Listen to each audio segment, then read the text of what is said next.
நீங்கள் விரும்பும் முதல்வர் வேட்பாளர்லேயே ஒரு மாற்று கருத்து இருக்குது.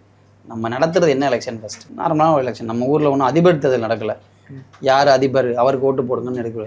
முதல்வரை தேர்ந்தெடுக்கிற ப்ராசஸ்ன்றது எம்எல்ஏக்கள் சேர்ந்து பண்ணுறது. அப்போ இப்படி ஒரு கேவலமான ஒரு விஷயத்த வந்து கருத்து கணிப்பாக கேட்கறதே தப்பு. உங்களுக்கு யார் முதல்வராக வரணும்? சரி, விஜய் முதல்வராக வரணும். நம்ம ஒரு தமிழ்நாடே விஜய் முதல்வர் தான் தேவைன்னு நம்புதுன்னு வச்சுக்கோ. ஆனால் எம்எல்ஏ ஃபுல்லாக திமுக. இப்போ விஜயை வந்து நம்ம சிஎம் ஆக்கிடலாமா?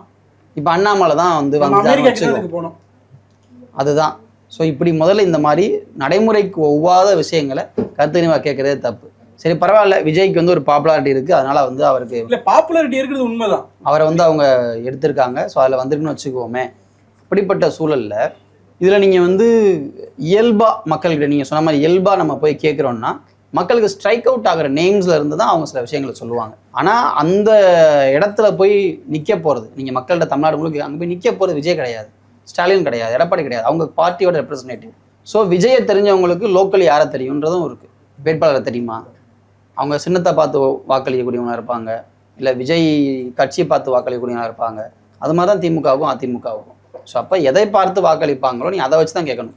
உங்கள் ஓட்டு தாவேக்காவுக்கா திமுகவுக்கா அப்படின்னு கேட்டால், இல்லை மோஸ்ட் ப்ரிஃபர்டு பார்ட்டி என்ன உங்களுக்கு அப்படி கேட்டால் மேபி ஒப்பீனியன்ஸ் மாறலாம். உங்களுக்கு வந்து மோஸ்ட் ப்ரிஃபர்டு சிஎம் கேண்டிடேட் யாருன்னு நீங்கள் கேட்டிங்கன்னா அவங்களுக்கு சடனாக ஞாபகம் வர்றதோ இல்லை ஈஸி டு சே யாரோ அதுதான் வரும். இல்லை, எனக்கு தெரிஞ்சு அதோட பார்ட்டியை டிசைட் பண்ணி தான் கொடுத்து சொல்லியிருப்பாங்க. திமுகவோட பவரை வச்சு தான் சிஎம்னு சொல்லி சிஎம்க்கு போட்ட முதல்வர் அவர்களுக்கு குறிச்சிருப்பாங்க. அதே மாதிரி அதிமுக பவரை வச்சு தான் எடப்பாடியை குறிச்சிருப்பாங்க. அப்சல்யூட்லி நாம் தமிழர்னா ஃபேஸ்னாலே சீமான் தான் வரும். அதான் சீமுக கொடுத்துருக்காங்க. அதை அப்படிதான் பார்க்கணும். ஆனால் விஜய்க்குன்றது விஜயா டிவிக்குன்னு பார்த்தா விஜய்க்கு தான் மக்கள். அதனால தான் அவரே சொல்றாரு, ஒவ்வொரு வீட்லையும் விஜய் இருக்கிறான், எல்லா ஊர்லேயும் விஜய் தான் நிற்கிறேன் அப்படின்னு அவரே ஏன் சொல்றாருன்னா, தாவேக்காவை தாண்டி அந்த கட்சிக்கான முகமும் அந்த கட்சியும் விஜய் தான். கேடக்ஸை காட்டிலும் சிம்பிள் போய் சேர்ந்துருச்சு. நம்ம ஈஸியாக இருக்குல்ல, அதனால சேர்ந்துருப்போம். விஜய் வி ஃபேக்டர் அதெல்லாம் நிறைய சொல்கிறாங்க இங்கிலீஷ் மீடியாஸில். வெற்றியாக மாறுதா அப்படின்ட்டு மே 4ஆம் தேதி வெயிட் பண்ணி பார்ப்போம். தமிழ்நாடு ஆனால் இந்த மாதிரி எந்த விதமான விஷயங்களுக்கும் போகாதுன்றதான் எல்லா எலெக்ஷனையும் மக்கள் இங்கே வாக்களித்து சொல்கிற விஷயம். பல பேர் பல விஷயங்களை பல மாதிரி ட்ரை பண்ணிட்டே இருக்காங்க. ஆனால் அது எதுவுமே இல்லாமல் தான் தமிழ்நாடு வாக்களிக்குது. மக்களை சந்திக்கிற பொலிட்டீஷியன்ஸ் நிறைய பேர் தமிழ்நாட்டில் இருக்காங்க. மக்களையே சந்திக்காமல் வெற்றி பெற நினைக்கிற பொலிட்டீஷியன்ஸும் இருக்காங்க.